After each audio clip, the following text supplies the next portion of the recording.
And I said, hey, why don't you hand me your crystal ball and I'll see if they match. But I'm hoping that we're past that, and I see a lot of energy in the crowd, and I really think that we're going in the right direction. I especially want to, I met with the GMs yesterday. I want to thank the GMs and their frontline staff, because as the world was spending their 2 weeks to slow the curve, they were still out there, standing at the front desk, cleaning rooms. And I told them yesterday, I did all of those jobs. I was a GM, I cleaned rooms, I did maintenance, but I never did it under those conditions. So I want a round of applause. Actually, we have all the GMs stand up.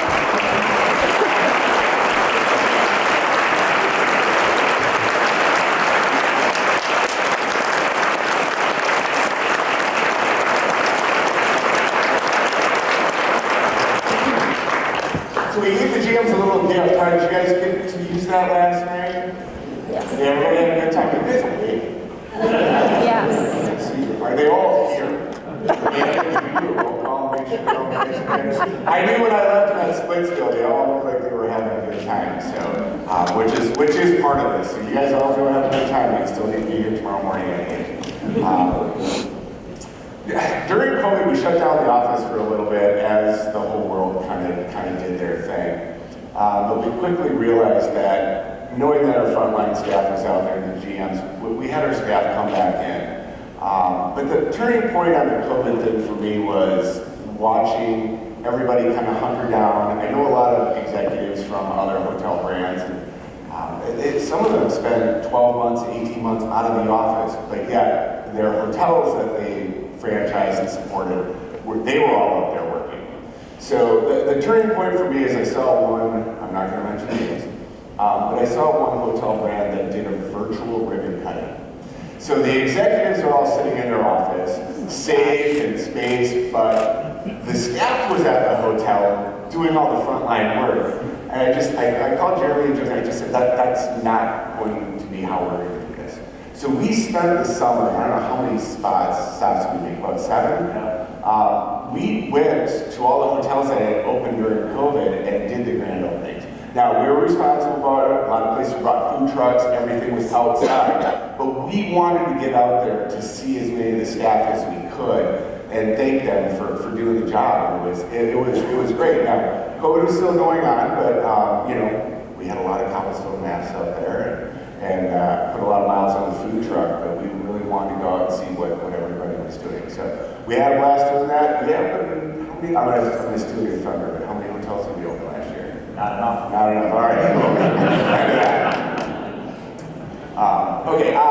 Lastly, I'm excited about the brand's future, and I think we have a lot of stuff going for us, which we'll hear later in some of the sessions, but especially the new development. We have so many things in the pipeline. It's really exciting, so I won't steal Jeremy's thunder. Next, I want to move into some of the marketing things that we've done over the last year. People always ask us, what is Cobblestone doing for us? I'm going to throw some of these things up here for you. So we did an airport campaign in 19, 20, and 21. So 19 was partial. Obviously, 2020 was a slower year. And we kind of played with the fact of whether we were going to keep the airports or not. We almost pulled it out, but then realized, hey, the world's going to come back to where it was. So we left them out there. We're in about 10 locations in various areas. And you can see how many impressions, over 7 million as of 2021. This year was the first time we ran a billboard campaign, knowing that people were going to be on the road. So we spent a lot of time. Do you know it's really difficult to get a billboard right now? You probably get airport ads better than you can billboards, but as you can see, we had about 75 million impressions on the billboard campaign. That will go away this year, so we did it just for a 1-year stint. We're going to be investing more money into airport advertising going forward. Some of the other things we spent money on was RAGBRAI. I'm not going to do this right. Does anybody know what RAGBRAI stands for? Somebody did. I can see. That's Sarah. Sarah, do it. Well, it's just I don't know the exact. Oh, you know what it is? Register's annual great bicycle ride across Iowa. Who doesn't know that? But it's a great thing. They've been doing it since 1973, so we sponsored with them this year. They move it around different towns in Iowa, but I thought it was great exposure for us. They've reached out a couple times and thought that this year it would probably be a sponsor next year. But over 300,000 attendees. There's actually more bicyclists. I think there's 190 of them are actually biking, which sounds like a lot of fun. Yeah, sounds like a blast. I'll watch. I'd do it. Next, one of the other marketing things we did this last year was we became the official chain of Discover Wisconsin. And you can see some of the, there were 5 videos done, and then you can see some of the stats on social media posts, Instagram stories, and things like that. And then you can, oh, sorry, here's some impressions. Over a million. So you can see some of all these people up here, these are our local celebrities. Where's Mark? Mark and Travis. There he is. Mark, thank you. Travis, where you go? There he is. Yeah, it's happy birthday. It's Travis's birthday today. So. Amanda should sing happy birthday. I gave him a piece of cake last night. We couldn't afford the whole thing. He doesn't pay enough. All right. Lastly, for stuff this year, so we started the Cobblestone Rewards program, the new one, just before COVID. And we spent almost over $100,000 in just getting it set up. COVID happened, we slowed it up a little bit, but finally decided it was time to get it going. And so we decided to do a quick promo starting July 15th through September 30th. You can see we spent almost $30,000 bringing in almost $250,000 for revenue. But the exciting part is the average daily rate is $134.42. So we're going to start looking at doing new programs.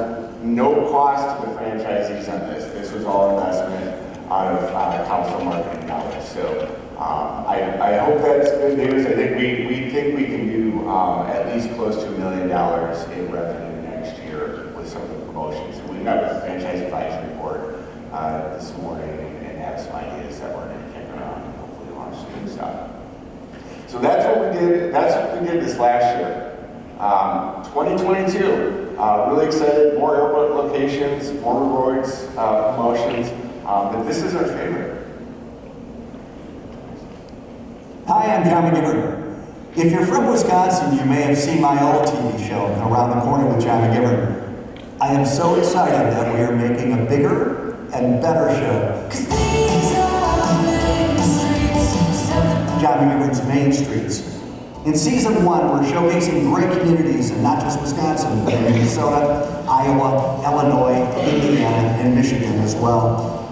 And as excited as I am about the show, I am just as excited to have Cobblestone as a sponsor of this show.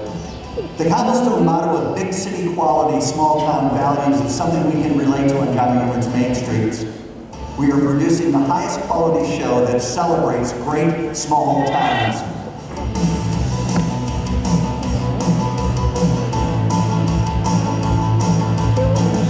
At its heart, Main Streets is a travel show that helps introduce amazing communities to our audience. One of my favorite things is having viewers stop me on the street and say, you know, we loved your episode on that town so much that we hopped in the car and drove there. And I'll hear from the small businesses we profile that foot traffic increases in the whole town after one of our episodes is on TV. With 9 seasons of Around the Corner, and now with this first season of Main Streets, we know there is a passionate, dedicated, and faithful audience out there. We're excited to have Cobblestone on board to reach our audience. I think it's a smart move. Of course, I might be biased. We are looking forward to growing with Cobblestone. We have more towns and more states we want to showcase, and we know Cobblestone is growing too. That's why I think this is the perfect partnership. I'm sorry I can't be with you in person this week. I'm on vacation in Europe, and there are no Cobblestone hotels there. Trust me, I looked. But next summer, as we film season 2 of John McGivern's Main Streets, I'll be staying at as many Cobblestones as I can, and I can't wait. Enjoy the rest of your conference. Thanks. That's pretty cool.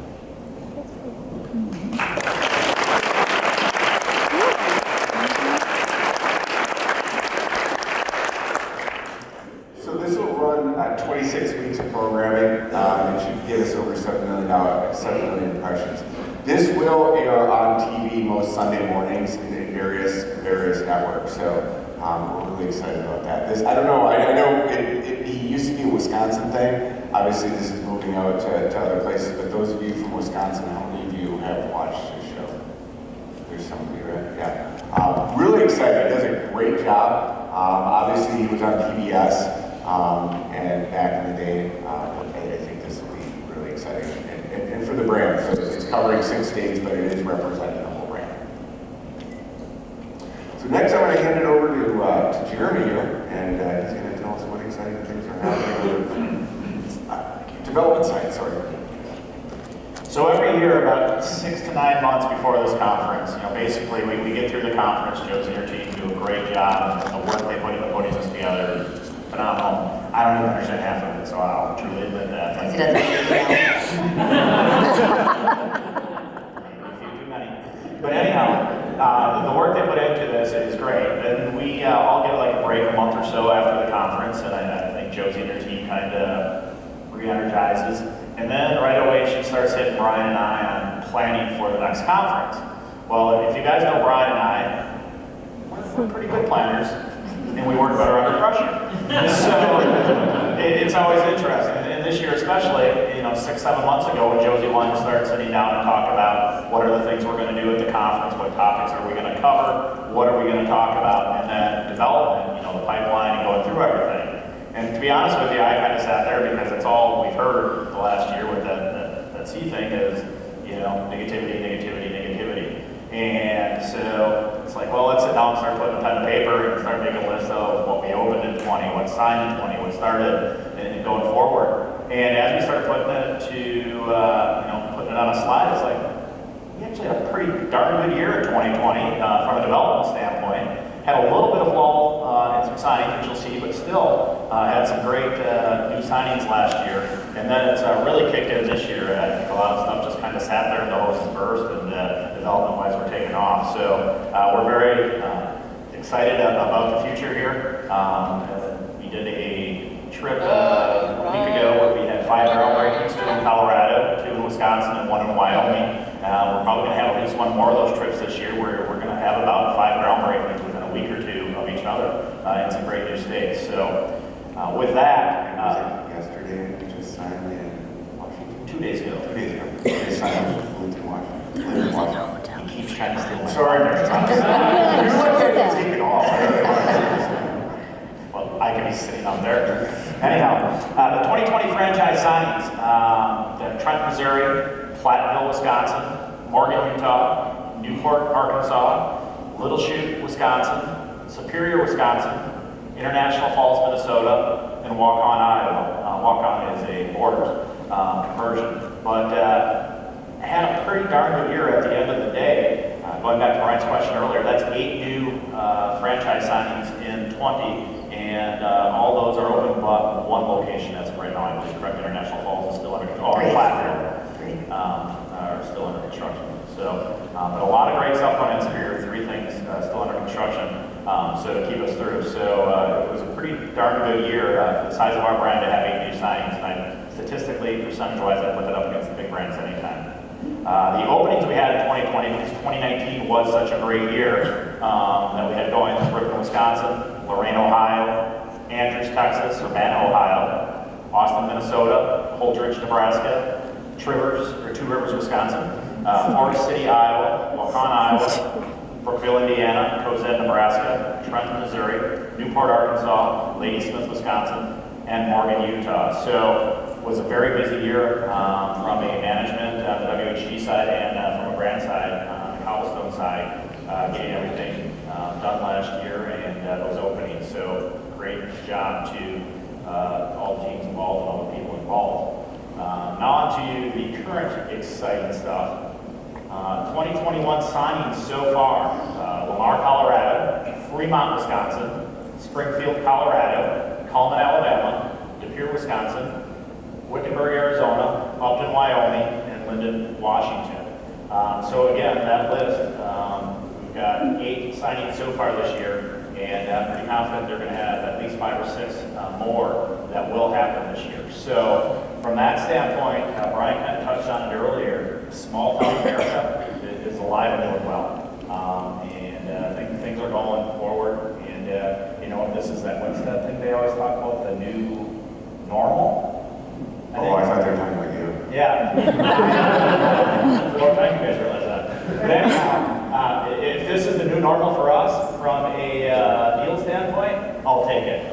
Pretty darn excited about it, to be quite honest with you. So, we've got great things going. Kudos to my development team. I know Tim and Janice are here. Can you stand up somewhere?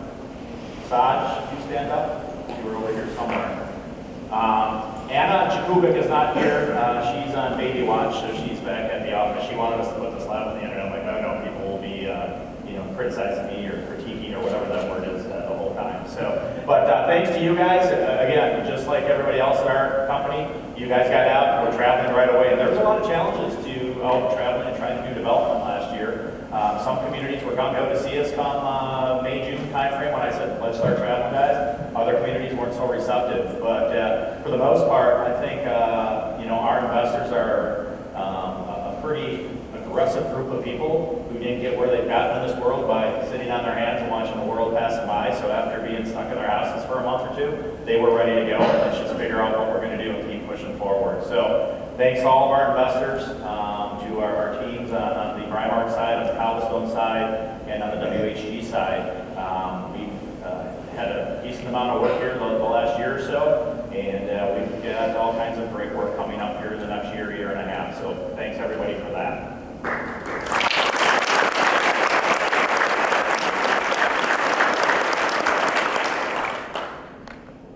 The 2021 opening so far,